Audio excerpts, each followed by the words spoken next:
Sampun. Nggih. Oh nggih, halah. Murah duit tenan tambahi meneh. Nggih, halah jan. Siapa lagi? Loh. Nggih, matur nuwun. Jan. Jumbul sik. Salim, Pak. Aduh. Disalami piyayi bagus. Punten iki? Pun, matur sembah nuwun Tante Prastiwi. Nggih. Pun Mbak Elisa kalih Mbak. Monggo Kang Bintang bayaripun kathah. Wah, wis. Lakune majeng. Gleleng. Ketoke lumpukane kuwi padha ronggone dhewe.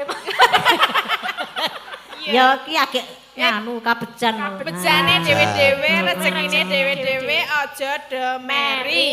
Biasane sewengi ya mung 100. Nah, disimpen Bu.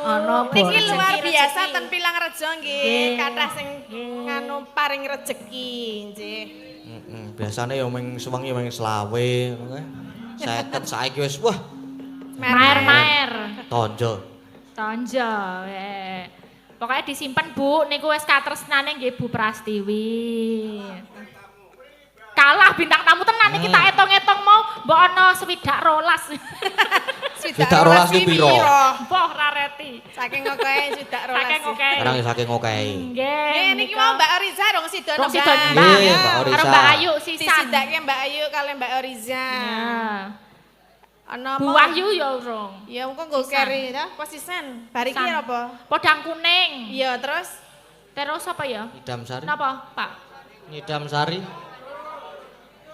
Tiwul Gunung Kidul. Tiwul Gunung Kidul. Sik napa riyen? Napa niki? Walah nek nuruti wong samene mumet, Mbak. Podang kuning dulu yuk sama Mbak Oriza dulu yuk.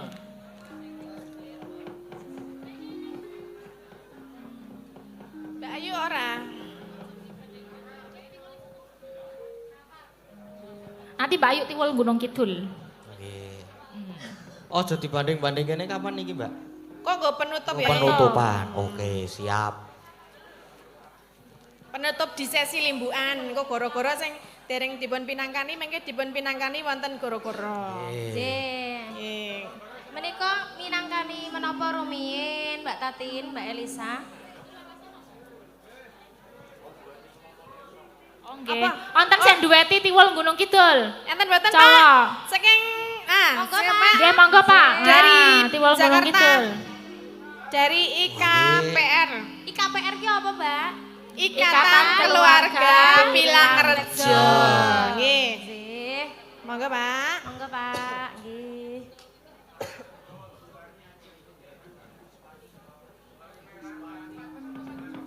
Oh, nggih. Nggih, Pak. Monggo. Monggo Pak. Mik apa mik? Mik, Pak, mik. Mik gitu Mik. Mik nggih sing bener mik. Sik bener mik. Aku nganti kebelet ket mau warak nyanyi kebelet ndelok Mbak Tatin karo Mbak Elisa. Soalnya nek lurewe ngasih gumun ndelok kok samping. Pripun, Pak? Jeng nyanyi. Nyanyi nggih. Nggih.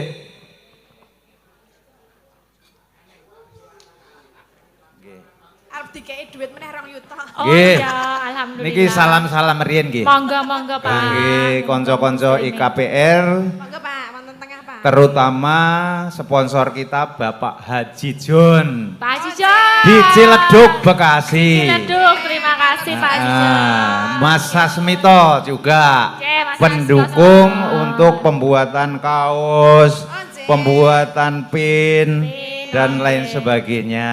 Sembah nuwun Ah, dukungannya. Dan juga selamat ada orang Jepang ya. Ada. Ada. Kalau bahasa aku orang ngerti apa? Aku tidak tahu bahasanya apa ya, Misaki. Aku tidak tahu bahasa Jepangnya apa. Wakaranai. Wakaranai. Betul. Oh, udah bisa. Ini Ya. bisa, Jawa bisa. Domo arigato. Nggih. Selamat untuk Jepang. Nggih. Kayak iki mau nyanyi apa ya?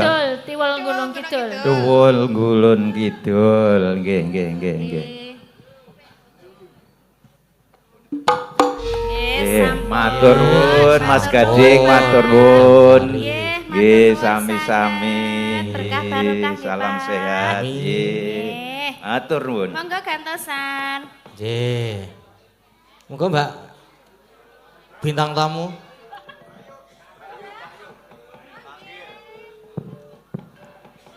Oke, menika yang belum dipinangkani banyak tapi nggak bisa semua pas limbuan ya Mas Gading. Mboten Jadi saged. yang dipinangkani 1-2 aja. Nanti Nggih. yang belum bisa dipinangkani waktu goro-goro. Amargi Nggih. lakonnya nggih penting, nggih. Nggih. Mboten namung suka parisuka tapi Nggih. nggih lakonnya harus lengkap.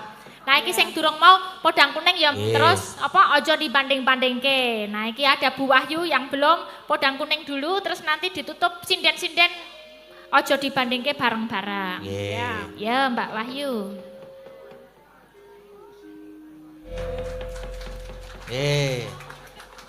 Aja dibanding-bandingke wis selesai. Pamundhutan ingkang dereng dipinangkani mengke diteruske ning gara-gara ya nak ya. Iya, Pak. Saiki neruske lakon sik, lakone isih dawa banget lakone. Iya, Mak. Engko iki lakone dawa ngarep iki. Iya. Yo kek neruske lakon sik no. Iya, Mak, ayo. Tansah maramamuring sukma. Sukma sinukma winaya ing asepi sinemon teleng ing kalbu. Pambukaning warana dalan saking leplayaping aluyup pindha pesating sumpena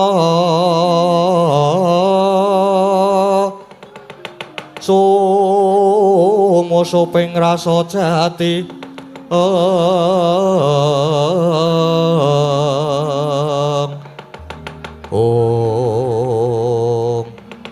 Sinegek semanten ingkang wonten gupit Sanggararum.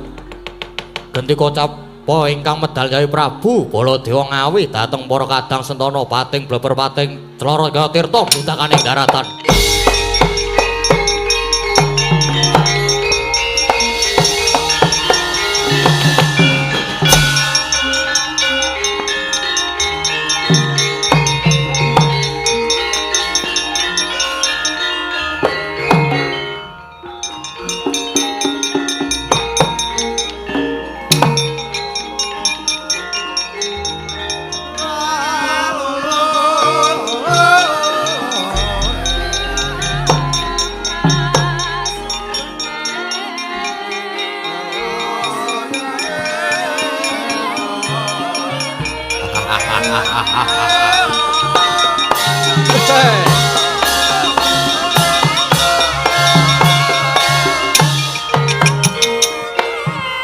Langsung jauh sun.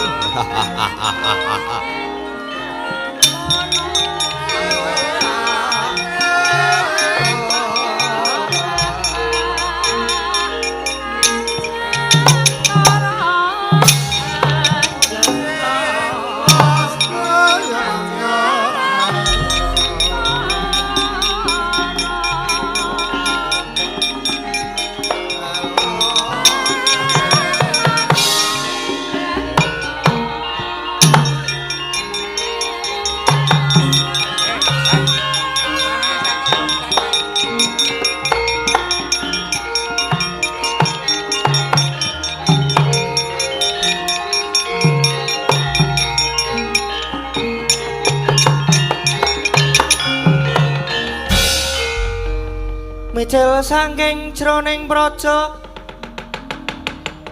mapan ana ing madyaning alaga kundang ing prawadya sawega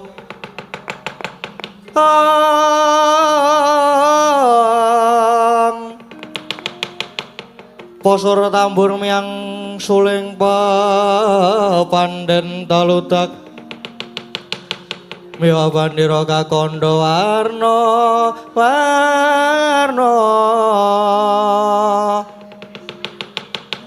pindha jala dhyana seri kawuryan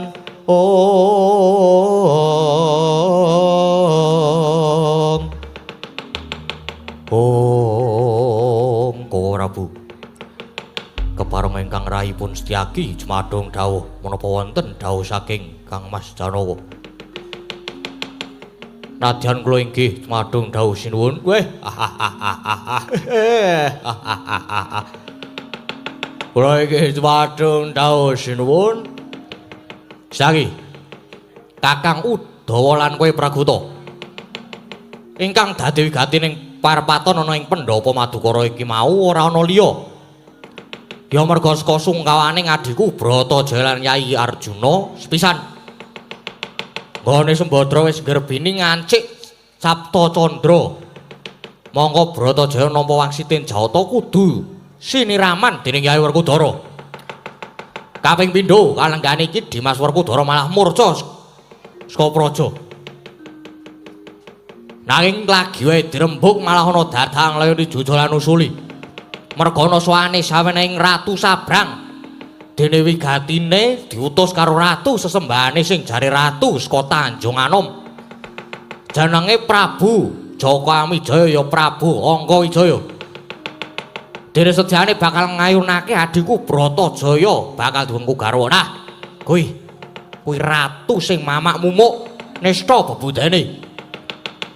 Mula iki mau aku ingkang paring wangsulan sulayane rembug banjur metu njaba.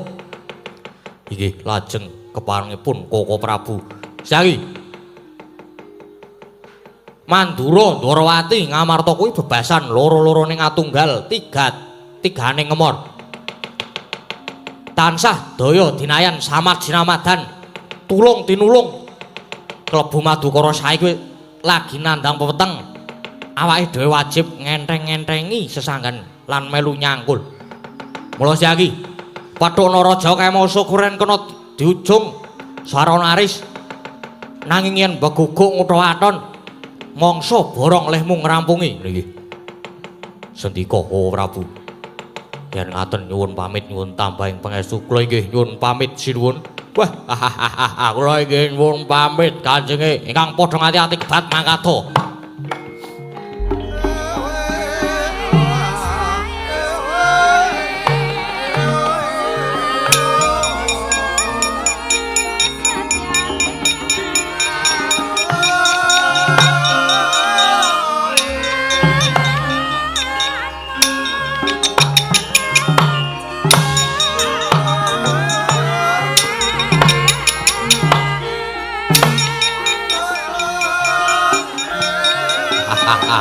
Yung pamit.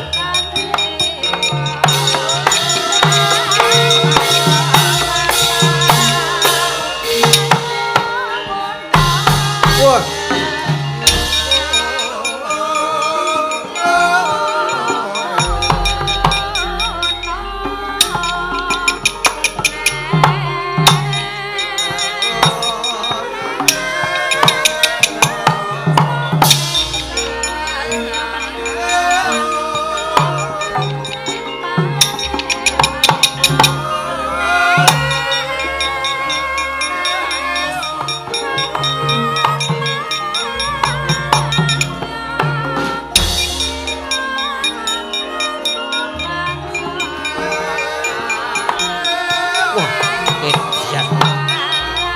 Jangan Temenggung.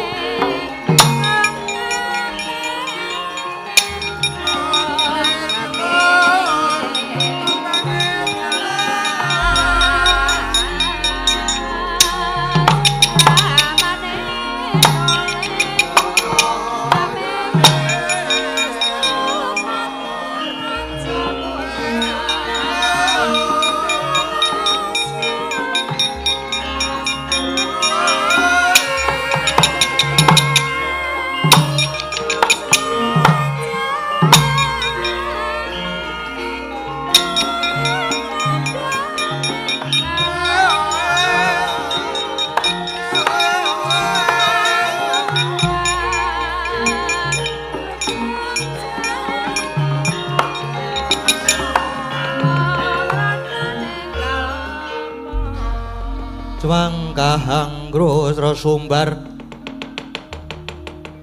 Gatar watar bumi gonceng kumalu do guntur ketuk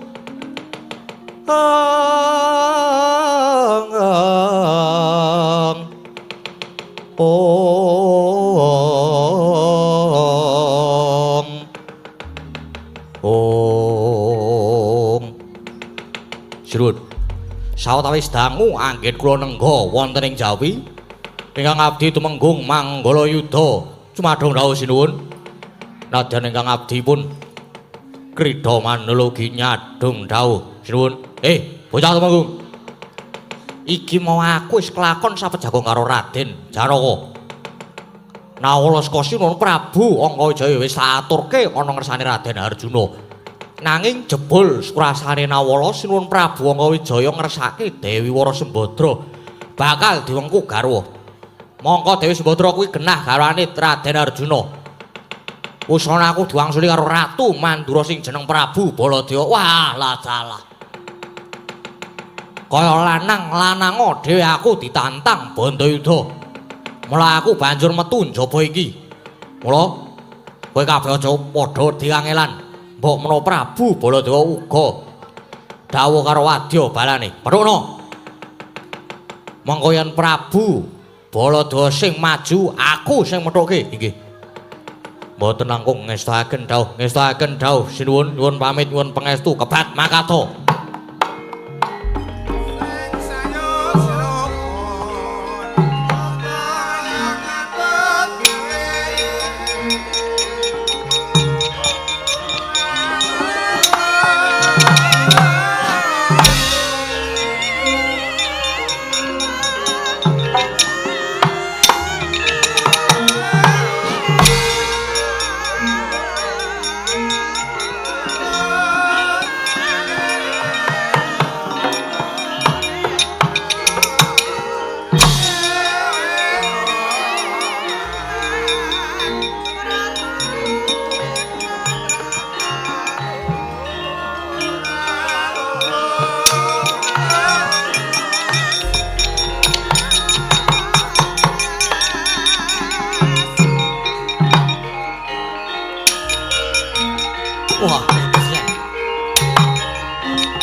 Kepapak keprang guling mungsuh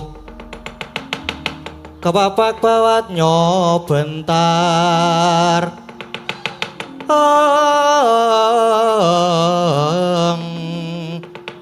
kepapakane ngaloka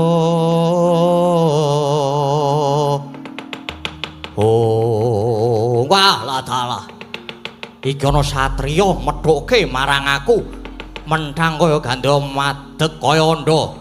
Walah brengose diplintir-plintir, mripate menteleng. Mandeng aku tanpa ketep. Ayo ngaku sapa?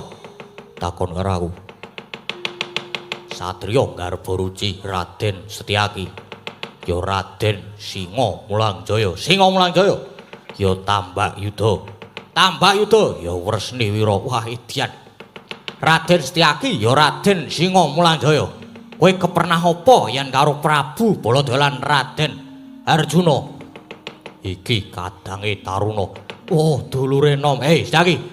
Kowe sumingkira. Gelem sumingkir? Ndi? Prabu Baladewa. Tak gethenge sirahe ulap-ulapan sing dadi ucapmu.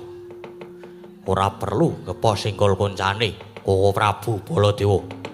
Setyaki ngangkat duka mepalangi keridamu. Babu barang apa? Ora minggat saka ngarep aku tebak dadam kene marganing patimu Singalena prapteng lampus kridawan. Oh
jamu.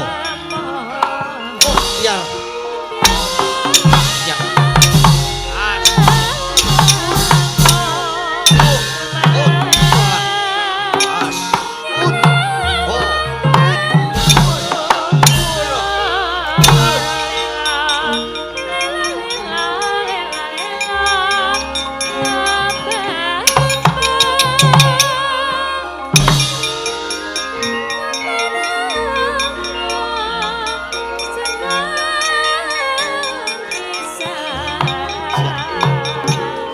Wah, yo.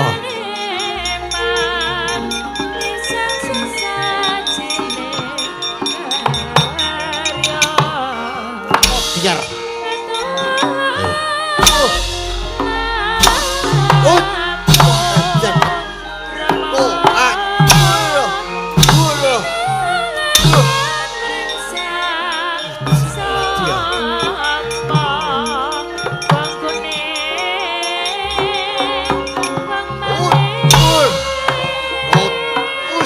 Awas.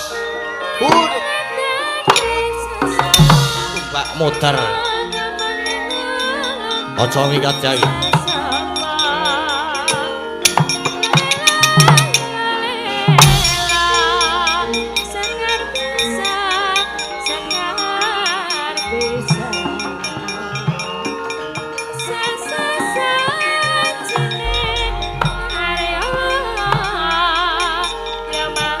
Awas.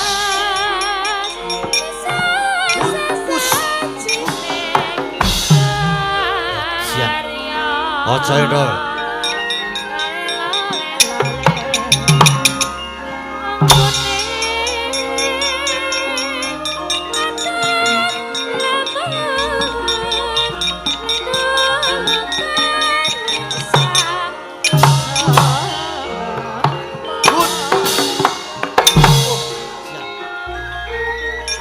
Wah, nyaut godo.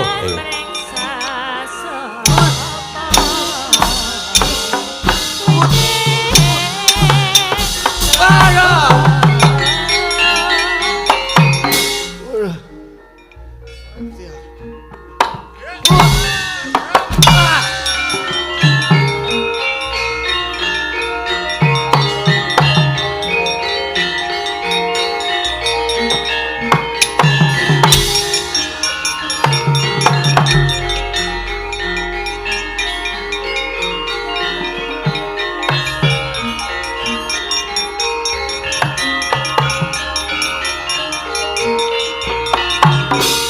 Soy Udawa Sawa Krita Mandala aku ngantemo wah idian Hut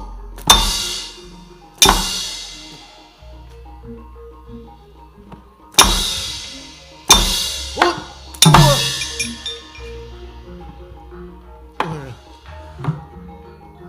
Hut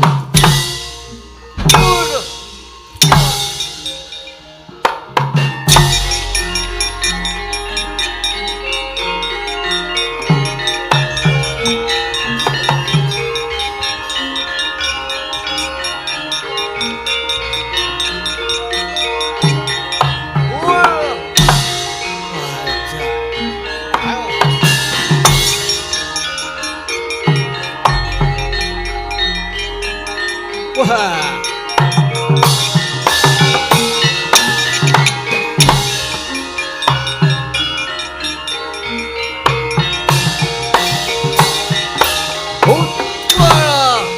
Ayo le. Sambatoy. Lut. As cekloke. Yo jotos.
Wah, kowe sing jeneng Setyaki. Kowe sing jeneng Setyaki adine Prabu Baladewa Dayar Paranyata. Kowe Prabu Dewaratmuka. Ya. Ayo, ndi Prabu Baladewa? Aku wegah nek kon mungsuh karo kowe. Ora perlu kepok koncane kowe Prabu Baladewa. Iki Setyaki ayo nono. Wah. Jeleh urip gigit siong pengapit tatas janggamu kowe.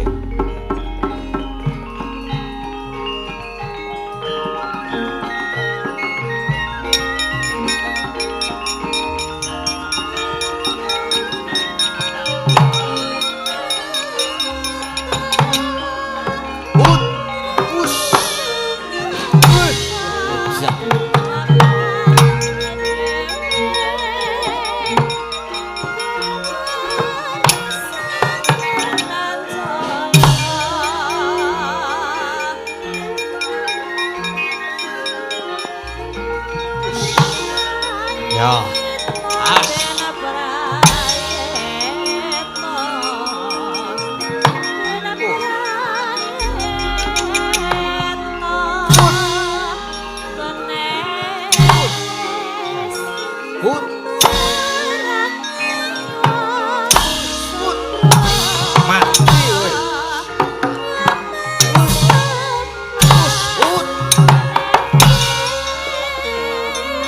Majo lagi.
Iket song wawel siali.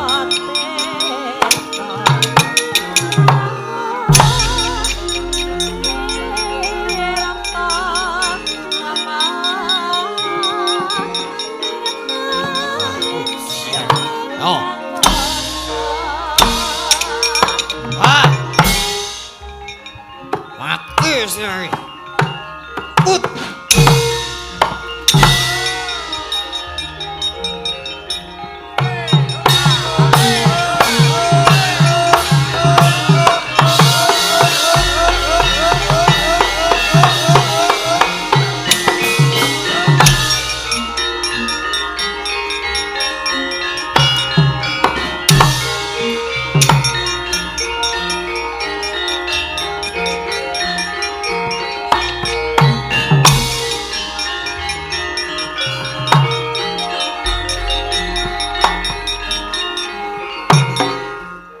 Soy Udawa.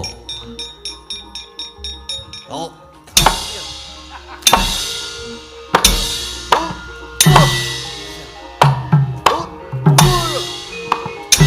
Ah.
saking jagat glaglaing bumi. Iblis keparat ratu apa is buta nek kepepet ya nokot. Saiki Uda mundura. Pragata yang mundur tak trajange dhewe ratu kae.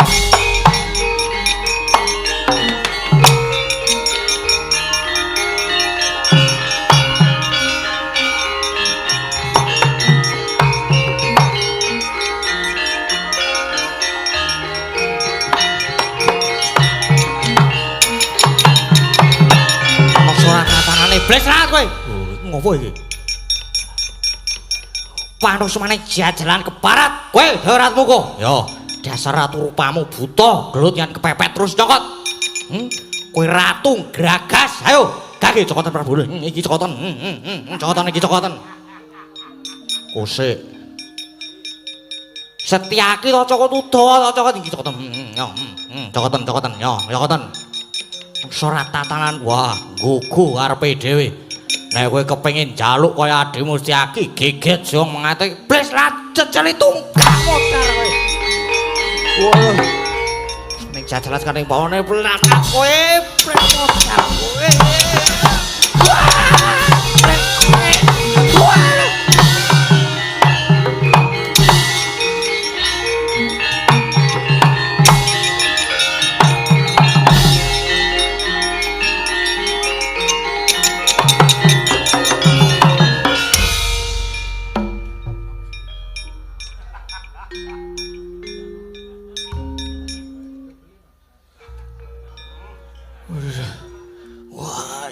matinan aku.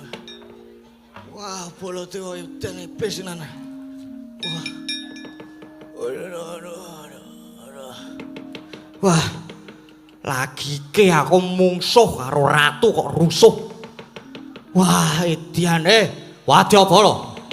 Gendera Candrageni digulung, nekuk penjalen diunduri wae. Wah.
Tunggal kandhane siji pernai awit ewet lamun sinarengna sanesing marcapada kena den westani jagat Sanyaruri ya ing Lokantara dumunung ing wukir Tenggoro puncahing Aldaka ing mriku gumelar kayangane para Jawata emba Swargamaya Den Westani kayangan Arga Dumilah ya ing Tejamaya ya kayangan Suralaya inggih kayangan Jonggreng Saloka. Lah sinten to ingkang dados gegunungane kang rengganing Guru Loka? Menang awewisik Sang Hyang Nilakantha, Hyang Caturbuja, Hyang Girinata, Hyang Sangkara, Hyang Gwenda, Hyang Jagat Pratingkah. Nanging kondang ingrat awewisik Sang Hyang Bathara Guru. Duk nalika semana Sang Hyang Jagat nata nuju miyos sinewaka lenggahing bale Marcukunda Manik. Dene kang kepareng ngarsa tuhu menika jawata ing suduk pangudal-udal nenggih Bathara Narada ya Sang Resi aneka putra. Kaleres kadang reda kinarya tuwangga tetindhing para jawata tridasa wataknawa. Nalika semanten nampi sawanipun Sang Wahyu Widayat mila daya-daya den dangu dadi mangkono pangudas maraning ndra ingkang dereng kawedhare lisan.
Handra ingkang puspita rum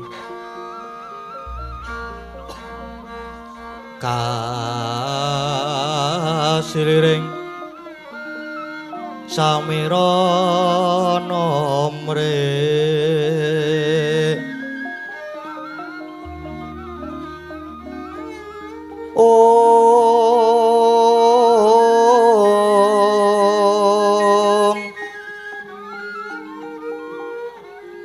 Sekar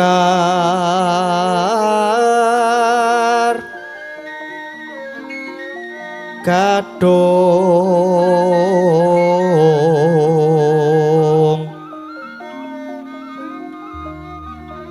Ko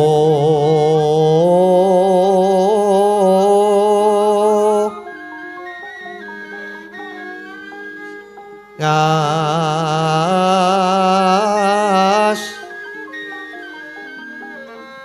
Gandanyo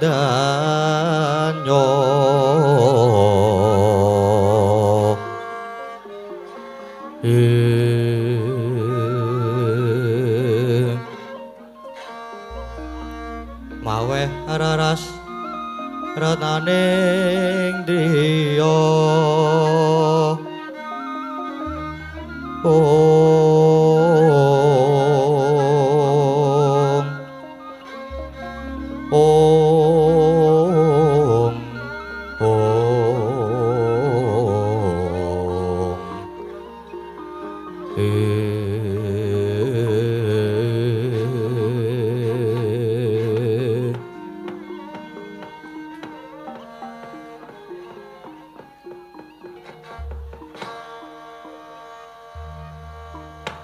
Kakang Narada gara-gara ingkang tumanduk ing kayangan Jonggring Saloka jebul menika wonten sowanipun Widayata.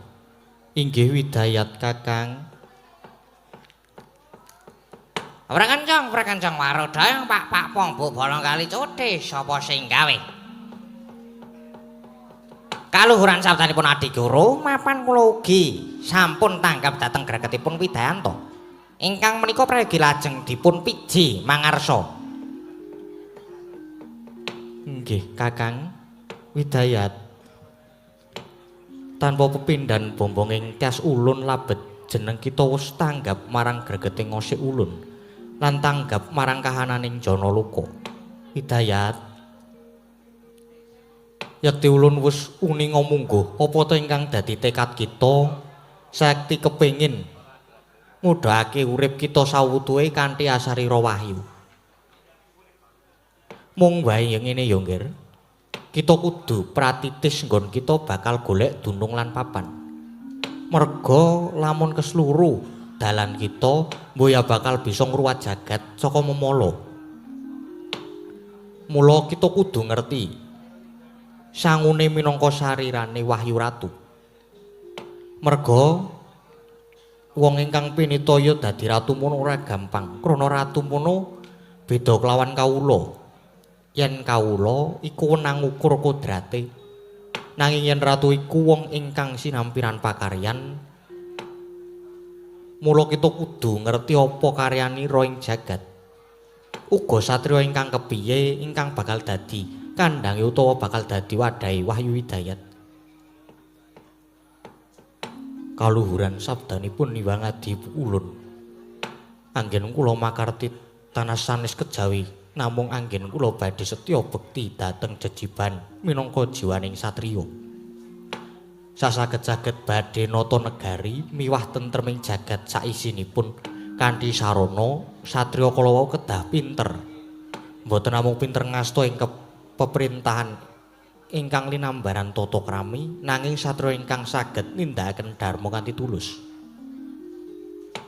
Mboten umuk sesongaran, mboten aliting manah ngadepi dhateng ewah gingsiripun kahanan. Yaya Widayat. Lamun mangkono ulun sarujuk tuntunan para satriya ing jagat iku supaya ngedoi marang sifat wengis lan aja dak sia-sia menang-menang krana jiwa satriya mono kudu bisa memulya marang kawula sarta ngentas penandanging wong cilik. Lenglenging driya mangu-mangungkung kanduhan rimang lir lena tanpa kanen yen tan tulus mengko dyahutama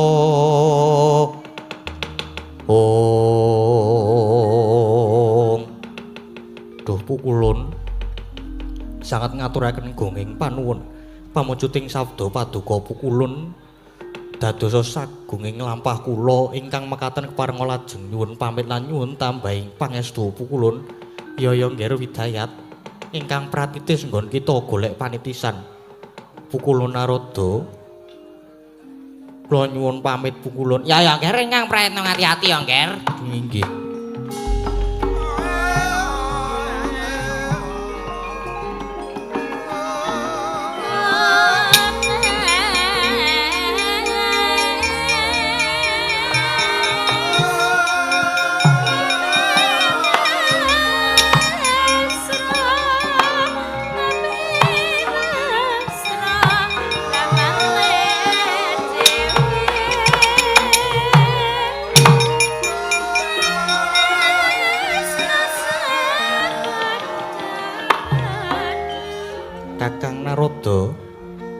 Kakang Narada kemawon sampun ngantos negakaken dhateng Widayat.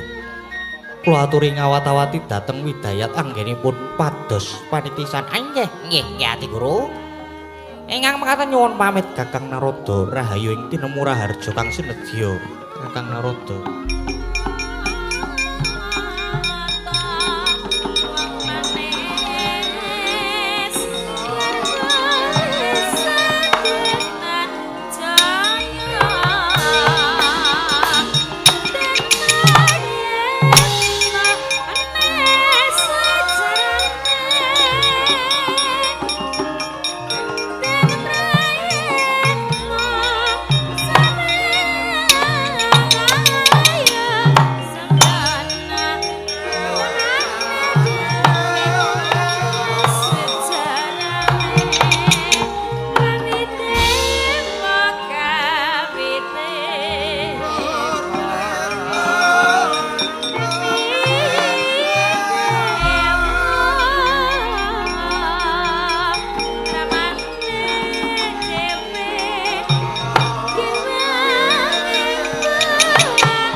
Ingkang wonten wana Srangbaya nadyan papan gawat kaliwat angker kepati parandining kono ana titah ingkang nedheng Mahasenga samun ngisep sepining supana nenggih panenggak Kurawa kadang nata ing Ngastina satru ing Banjar Jumut Raden Arya Dursasana trimah milar saking praja manjing wana Srangbaya amangun topo semedi sedakep salku juga ideming tekad alung dadi tiping yomani lamun datan kasembadan sediane deni Ranggayuh wahyuning ratu mila datan nama muka lamun nuwuhake pangaribawa dadak sakala praptane Sang Pandya Betari Durga anggugah deni romangsah semedi kaget kadara wekasan Sang Dursasana.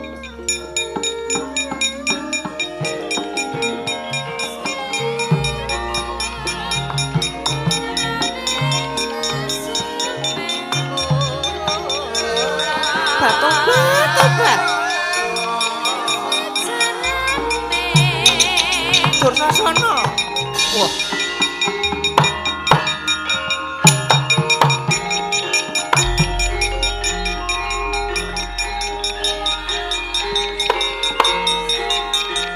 Wah.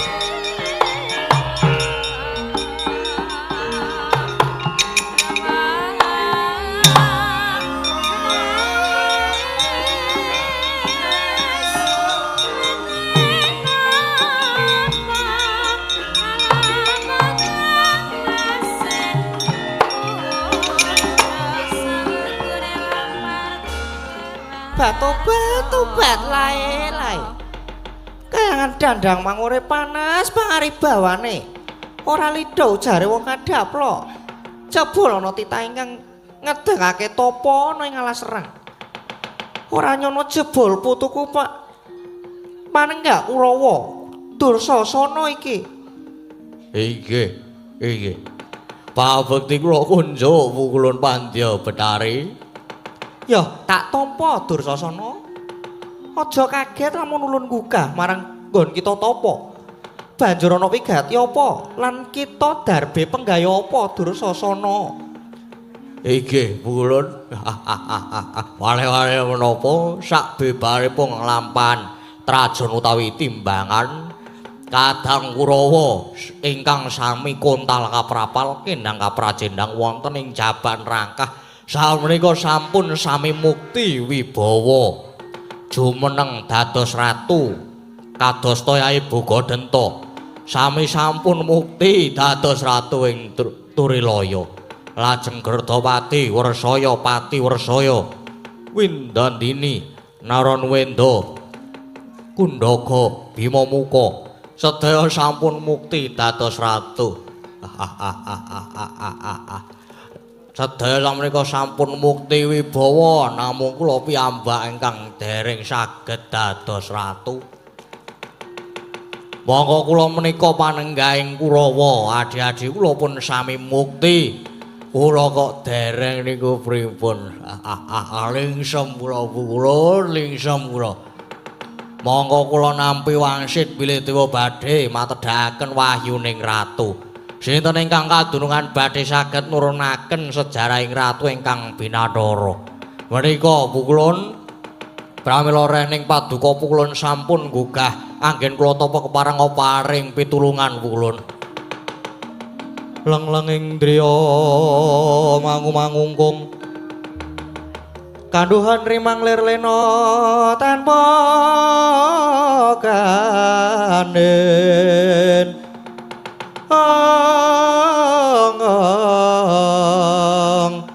yen tan tulus mengko utama Om Dursasana reneng kepiye wae Dursasana wis tapa mulaja sumelang ulun cedya paring pitulungan. Waduh, awatur sembah nuwun pukulun. Lajeng caranipun kados pundi menika? Nger, kalenggan iki Jawata bakal matedhake wahyuning ratu ya kuwi kang aran Wahyu Widayat. Mula ulun bakal munggah ing kayangan nyuwun ana ngersaning pukulun Iwang Jagat Girinata. Wahyu Widayat bakal tak suwun tunggunen sawetara ya Nger Dursasana. Inggih ngersakaken dawuh pukulun.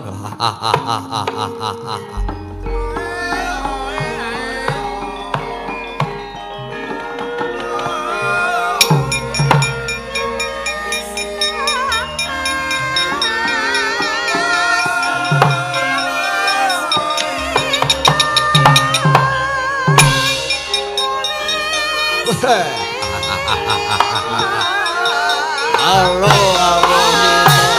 entuk wahyu.